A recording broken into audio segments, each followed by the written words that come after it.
bias and cultural awareness. I think that there's a lot of big misconception, not only from police officers but everyone in the world, about the Muslim culture, the Muslim religion. Again, targeted. I don't have to explain like where. And so this is another time that we try to bridge another gap between a culture and a religion that is part of us. So I'm going to leave it at that. I'm going to introduce Mostafa Hasan. Mostafa has come and done countless training for Bridgeport Police and other departments that we've traveled. He comes at the beckon of my call. So it could be like 1 minute before and he's ready to go. He has never, ever refused. This has been going on for years now. Anyway, he is a lecturer of ancient and contemporary history of Egypt in the Middle East.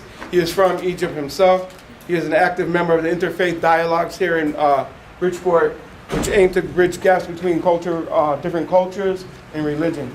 Mr. Hasan is currently the director and founder of Education and Cultural Travel, a company that offers education consultant and cultural travel services in the United States. Mr. Hasan has recently earned his Master of Arts degree in Global Development and Peace here at the University of Bridgeport. He also has offices in the University of Bridgeport. My honor and pleasure to have them here today. And I'm going to have him introduce everyone else. Right. So I don't get stuck on the language. Good morning, ladies and gentlemen. I'm so happy to have you here today. Good morning. Good morning. This is my university here. This is where I graduated from. Spent 3 years here. I'm still here. I'm so proud of the University of Bridgeport. My master's degree that I've earned recently was in global development and peace, and my concentration was in global management. So I'm combining, kind of political science and management at the same time, business and political science, both together.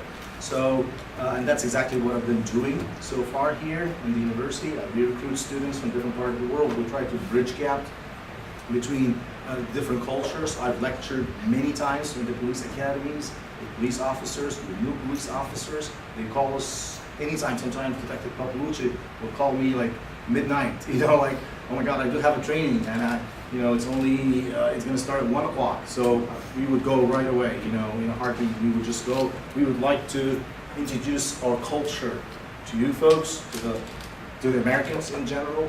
And I always say one word, and I'm not tired of keep saying it. Hear from us, not about us. This is really important. Listen from us. You always hear about all these misconceptions here and there and in the media. We're going to cover a lot of topics today. We have one of the head of the imams we have here in the Bridgeport area. We have Imam Professor Dr. Abdeladi, and he's the Imam of Bridgeport, the ICC, Bridgeport Islamic Community, and he will talk to you today. He has a PhD from Al-Azhar University. I would like to introduce him properly. He has a doctorate of philosophy in the Foundation of Islamic Studies from Al-Azhar University. I don't know if you've heard about Al-Azhar University. It's one of the largest Islamic universities in the world. It dates back to the 10th century AD, just for you to know. One of the oldest universities in the world.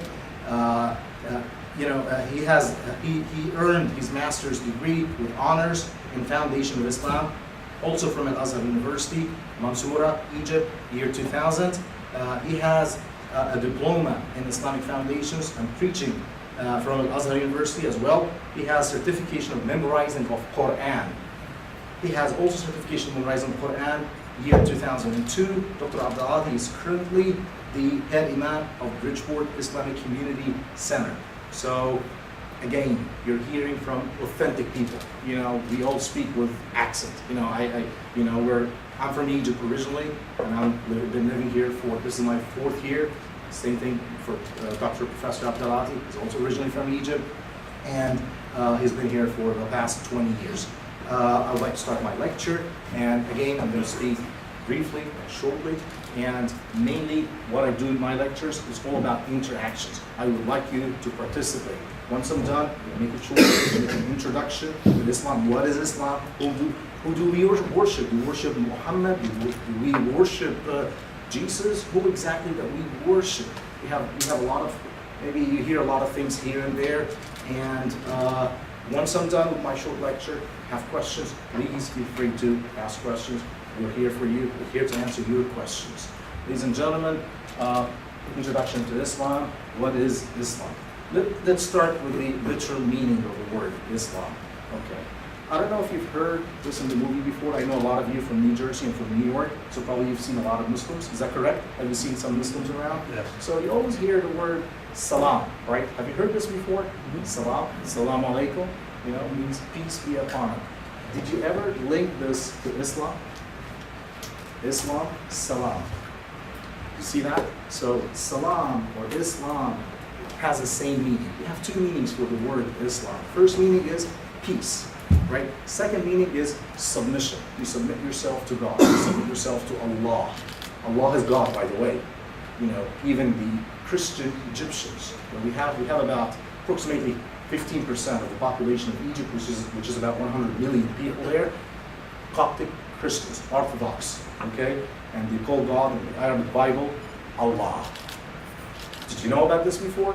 So Allah is God. It doesn't matter.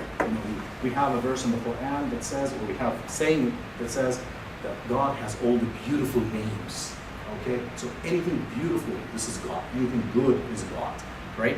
So Allah and God, the same meaning. Okay? So this is the first thing. Islam, peace, or submission. You submit yourself to Allah. Okay, now I believe in God. Now I believe in Allah. What should I do? So this is submission. Right? Also, I don't know if any of you knows Hebrew. There's a word called shalom. Shalom, salam. Hebrew and Arabic, by the way, very close. You cannot imagine. I'm talking about the languages. Very, very close. Even the word Ben, like Benjamin, for instance, we have it. Ben means a son of. So it's quite close, the language. So shalom and salam, pretty much the same. Ladies and gentlemen, I've just covered this. Who is Allah and who is Muhammad? Who is Muhammad? Muhammad the Prophet, peace be upon him. Prophet Muhammad is the last messenger, as we believe in Islam. We believe of the unity of the message. It's one message, one God. We call him God or Allah, the Lord of the universe. Okay? The Lord of the universe. We believe as Muslims that Allah sent messengers. And it's the same message, starting from Adam all the way until nowadays. Some of them are Jesus, Muhammad, Moses, Joseph, all of them. To the point, just to give you an idea, how much that we respect all the other messengers, and how much that we believe that it's one message and it's the unity of this universe. I'll give you an example with myself, personally, a personal thing that I'd like to share with you. My own sons, I do have 2 sons and a daughter. One of them, his name is Joseph, Yusuf, the way we pronounce it. And the other one, his name is John, Yahya. You see that? These are biblical names, don't you think? We believe in them. We respect them as we respect Muhammad. We respect them as we respect Jesus. We also believe in Jesus. We believe that Jesus is the messenger of God, not the Son of God. That's the only difference. Okay? We do not worship Jesus, but we consider him as a messenger of God. He came with the same message that Muhammad carried. And he came with the same message that Moses carried. All the way until the day of judgment, as we believe. Right? So, this is about Muhammad. Same thing here. Okay, Prophet Muhammad. Let me just talk a little bit about Prophet Muhammad. Anybody knows where the Prophet Muhammad was born? Anybody knows where he came from? Like his nationality? Mecca? Yes, sir. You got it right. He was born in Mecca, and he was died and buried in a city called Medina. Both of them are in Saudi Arabia, right? The Prophet Muhammad, what time, like what kind of frame, kind of a period, like how old Islam is? Anybody knows? Any idea? Approximately how many years? Approximately? 1,000? Close, yes, very close. Actually, it is 1400, what did you say, sir? Yeah, it's about 1400 years. You're talking about the Prophet Muhammad was born in the year 570, approximately, more or less, 570 AD, 570. 80, right? Talk about 1400 years ago. This is how far Islam goes to. But we believe that Islam goes all the way, starting from Adam, from the creation of the universe, right? We believe that all the messengers submitted themselves to God. We are all, Muslims. This is what we believe, okay? So the Prophet Muhammad was born in Mecca, in Bedouin. You know what I'm talking about? Nomadic society, a Bedouin society there. And Mecca was the only, one of the very few villages that was there. And there we have the cubic building. It's called the Kaaba, where people go for Hajj, which I'm going to cover in details in a few minutes, just giving you an idea. But what was the religion, the main religion that people were worshiping there? They were pagans. They were worshiping idols. So Muhammad came and said, hey, we don't worship idols, we worship God. Okay? We don't, he started to preach for a lot of good things. He started to preach for what we call it, respect the parents. He started to preach for liberating the slaves. He started, a lot of good things, a lot of virtues that he started to preach for, until people start one by one to believe in his message, and Islam spread in Islam. Started in Medina. He migrated to Medina, where he later on was dead there. He died there, and then Islam started to spread over the world, starting from that period.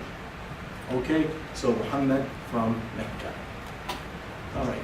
This is really important, ladies and gentlemen. I need your full attention. This is the most important thing.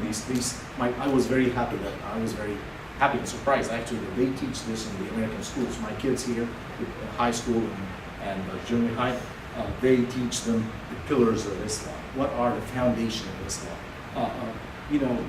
What does the Muslim, if you see a Muslim, what do you think he believes in or she believes in? First of all, there's one thing called the declaration of faith. We call it shahada. Like the person would say, I bear witness that there's no God but Allah, and that Muhammad is the final messenger of God. Right? People pray 5 times a day, and I know a lot of you, and this is a question that I get a lot from the police officers. The Muslims pray 5 times a day. Right? Sometimes, let me first tell you the time. We start from dawn, like around 4:30 today, these days, and then noon, and then afternoon, and then sunset time, and then evening time. It changes for the daylight saving. It depends on the time of the day, if it is the time of the season, if it is winter or summer or spring. So you see people praying 5 times a day. They don't have to pray in the mosque, though, but sometimes they just pray in the street. I've seen it. One of the police officers, he asked me this question. He asked me about, I've seen, a person, a tourist, came over and he was praying in Grand Central. He had a carpet in his hand and he just put it in the ground and he started praying. The way we pray is like we stand up like this, and then we kneel down, and we stand up, and then we prostrate. We put our forehead on the ground. And the whole thing takes probably maximum, maybe 5 minutes, okay? This is what happens 5 times a day. So sometimes you see this in the street, and as police officers, you might think, what this guy's doing, So he's just praying, or she's just praying. It's time, it's obligatory, as we say. So we have to pray on time. So if you see this, it's not a threat, it's just someone is praying, okay? And I'll show you how the person is praying in a second. I have some pictures. Also, we have compulsory giving. We call it the zakat, or we call alms, right? Let me explain this a little bit. I'm from Egypt, as I said, originally, okay? And despite the fact that the country is not rich at all, actually one of the third world country, but because of this pillar, because of the zakat, or the alms, the giving, you don't see the problem of homeless in the street. We don't have homeless. We don't have people that are die from hunger, for instance, right? 2.5% of the extra money that the person has. Let me give you an example, ladies and gentlemen. If I have $10,000 in the bank, okay, for example, this is extra. I spend money. I pay for my kids' tuition, school. I got my car, I'm fine. I have just extra in my bank. If 1 year has passed on this money that I didn't and that I didn't touch it, still in the bank, right? So I need to purify this money. What? Purify this money? What do you mean by that? Purifying the money by taking 2.5% of this money and give it to the needy people. 1 year has passed. Above my need.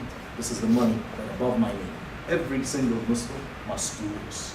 The compulsory giving, or the zakat, or the alms, or the purification of your money. 2.5% of this, and you give it to the poor. No homeless in the street. I owned a travel agency in Egypt, and I worked for 20 years with Americans. All the time, and people from North America, from Canada, from different parts of the world, but mainly with Americans. When they come, that's the first thing they ask me. We don't see homeless in the street. What's going on? It's because of this, ladies and gentlemen. Because of this. Despite the fact that people are not rich at all, but they still take money and give it to the poor people with the money that are above their needs. Okay? Now, the fourth pillar is fasting in Ramadan. I don't know if you've heard about Ramadan before. Have you heard about it? We just passed, exactly, just like a little bit over 2 weeks ago. Ramadan, we just finished Ramadan.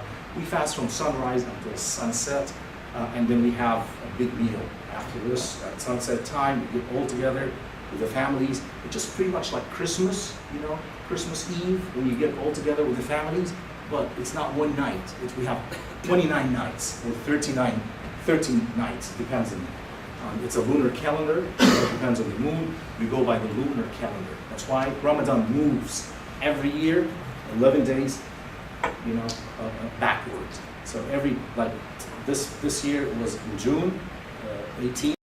The next year will be June 11th, you know, like 11 days, and so forth, and so on. This is how it goes, okay? So Ramadan, we fast Ramadan, we don't eat, we do not drink, we're very, humble people, and at that time, it's just teaching us how to be humble throughout your whole life, fasting Ramadan, ladies and gentlemen. And we have the final thing, the final, as you see it, right here, it's a pilgrimage.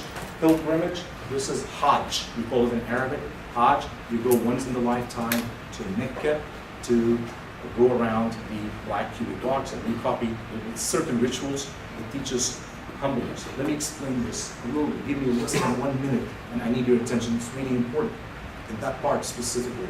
The way we dress, ladies and gentlemen, we dress 2 pieces of cloth, one around the waist and one around the shoulder. That's it. No jewelry. We're not allowed to wear jewelry.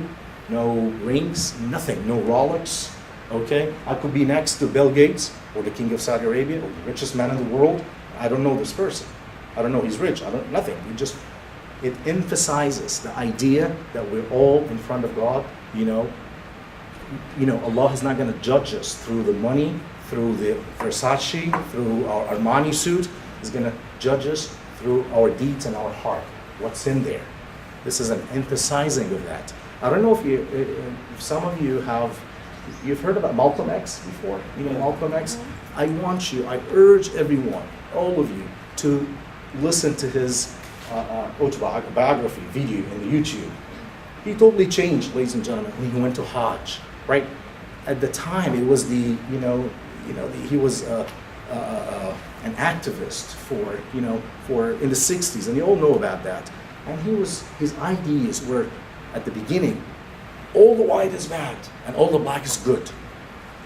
Not after he went to Hajj. When he went to Hajj, it was totally different.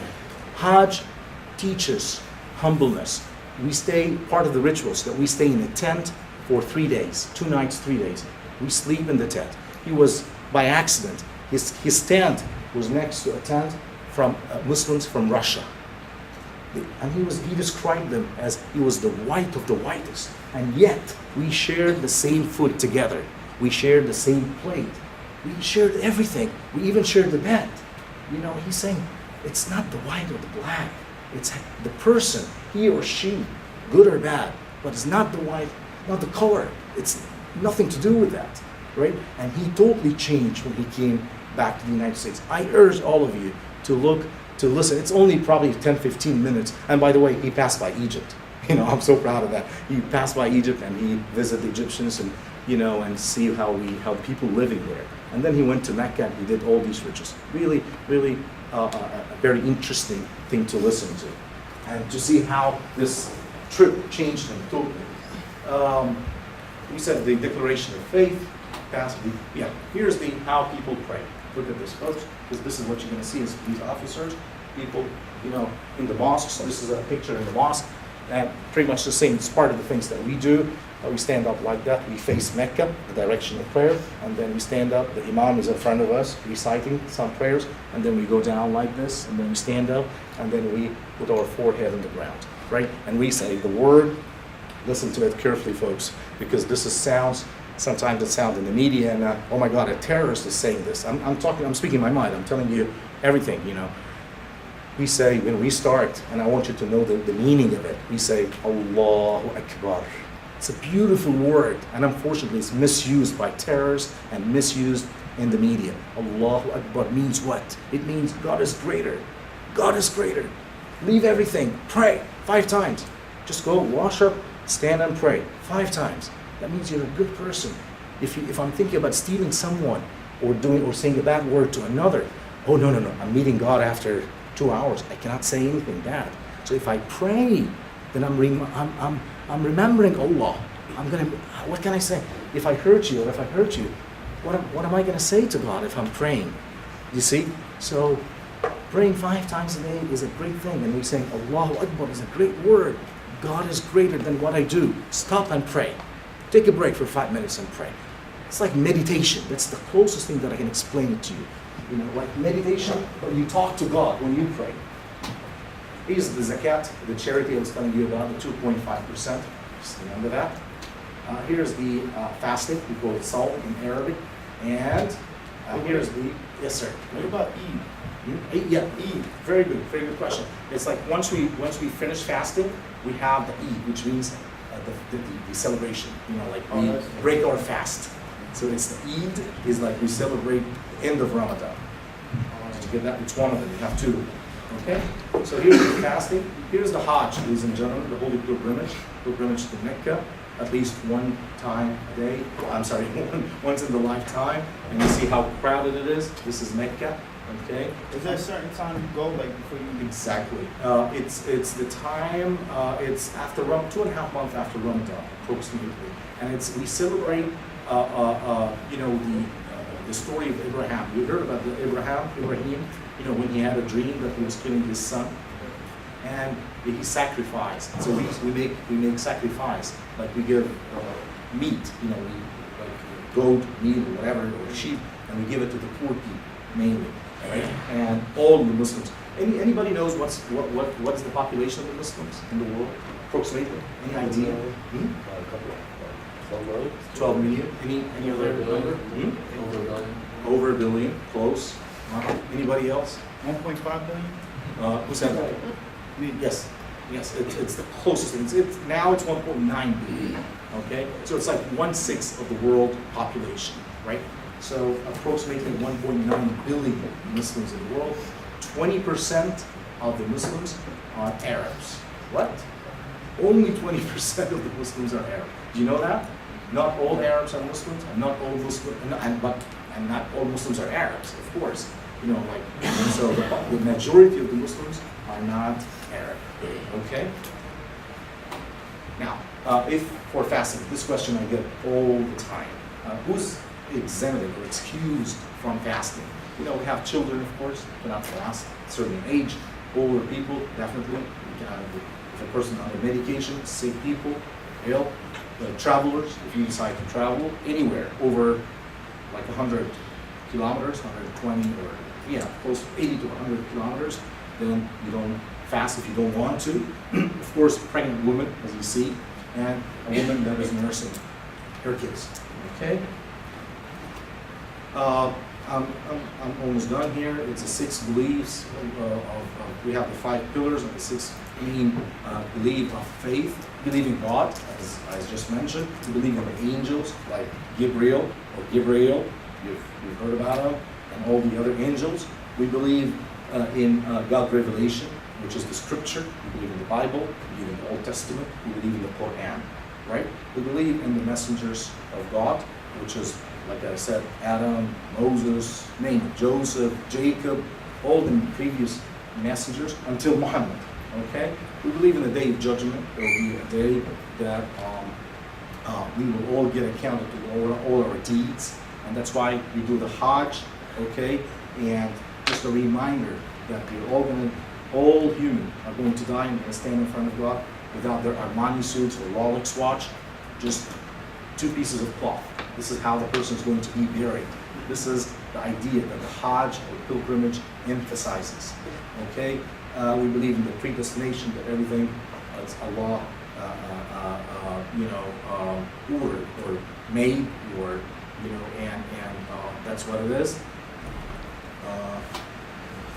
Islam, ladies and gentlemen, is a monotheism religion. Priests, we have one of the highest imam here next to me, and I'm so honored that I have him here today with us. Imam is, all due respect, we don't worship the imam. I don't go to the imam and I tell him, Imam, talk to God on my behalf. No, the imam's role is to explain the recitation, the scripture, to explain how to worship God, but not that he's an intermediate between me and God. No, if I made a sin, if I made something wrong, I go in a room, I close the room, and I ask God for forgiveness. I don't go to the imam and confess to him, but he tells me how to do it, that's all. But he doesn't speak on my behalf. I shouldn't say my sin. I only tell my sin to God. I have to cover it. I don't have to tell anybody. Allah will know it and Allah will forgive it. Okay? This is it. So the role of the imams, the scholars, we respect them so much, but they're not intermediates between God and us as worshippers. Okay? This is really important. It's a pure monotheism, ladies and gentlemen. Okay? We see how Islam, we see Jesus, I explained that, he's a messenger of God, and Moses, the same thing. Article of faith in Jesus, like how we see Jesus, peace be upon him. Prophet, he's a prophet, as we said, and he was mentioned in the Quran many times, like 5 times, even 5 times more than the Prophet Muhammad. And Moses was mentioned in the Quran 136 times. Imagine this. We have a full chapter about the Virgin Mary and the story of Jesus. And we don't call him just Jesus. We call him Master Jesus, peace be upon him. We call her Lady Mary, peace be upon her. We consider her as one of the most beautifying women in the world. We talked about that. Maybe this question I can answer later on. The difference between Sunni and Shia. We'll answer this question. We'll have a panel for asking questions and answers. And I came from Egypt. We have Jewish synagogues. We have churches everywhere. When Islam came to Egypt in the year 641 AD, did not destroy synagogues, did not destroy churches. Still there, we still have a population of Christian Egyptians and some Jews in there, approximately about 15% in nationals since 641 AD.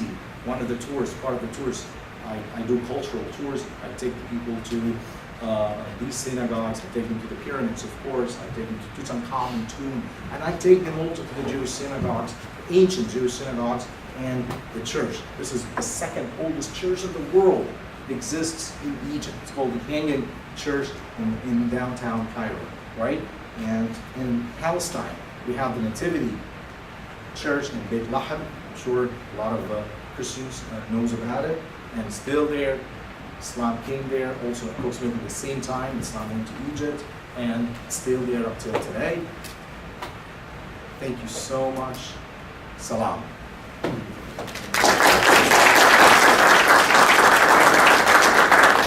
All right, I think we will have a break very soon, but if you have a question, please go ahead.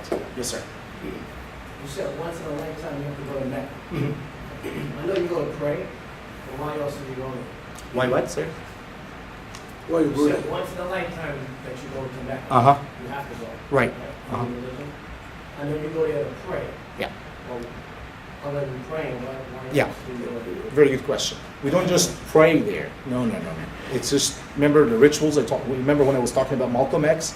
And I said part of the rituals that you dress very, very humble cloth, like one around the waist, one around the shoulders and one around the waist, and no jewelry, nothing. You just go to pray to God, that's it. And also to live humble, like we live, part of the rituals that we live in a tent, and there'll be a symbol of devil in there, and you take a few stones and then you throw the stones on this symbol of devil. It's symbolic thing, but it teaches you the humbleness, and it teaches you that patience. Of course, a lot of people there, talking about 3 to 4 million people in the same time there. It teaches you to wait. And if you think that you have traffic here, no, there's no traffic. So, I mean, you will know what traffic if you ever go there, and it's just calm down, and you're gonna do it. You're gonna do it. Just take your time, okay? And it teaches you that all people are equal in front of God, in front of the eyes of God. I mean, Bill Gates or King of Saudi Arabia, in front of God, we don't know what's the relationship between them and God. It's what's in here. Okay, their deeds. Any other questions, folks? Yes, sir. During Ramadan, you have so many people. How is that possible? Yeah. How is that? What's the process? Yes. He's asking about, good question too. He's asking about Ramadan and what is the how people do it, and like what's going on in Ramadan. Like what I said, we fast from sunrise until sunset. Right? We don't eat or drink, so you don't see a lot of activities during the day. Okay, you're very, like, especially in the summertime. We're in the summertime right now, so we fast for like 17 hours. Imagine this, right? And once we break our fast, usually we break our fast with the families or in the mosque. We get together, all the families, and then we start night, activities. Like after you pray, you drink tea and you sit and chat and you pray extra prayers. We don't sleep. We don't sleep before midnight or 1 o'clock, 1 in the morning. And of course, if we have work in the next morning, it really affects us. We try to make it like we shorten our days during the month of Ramadan. It's like very spiritual month. Okay. Any other questions, folks?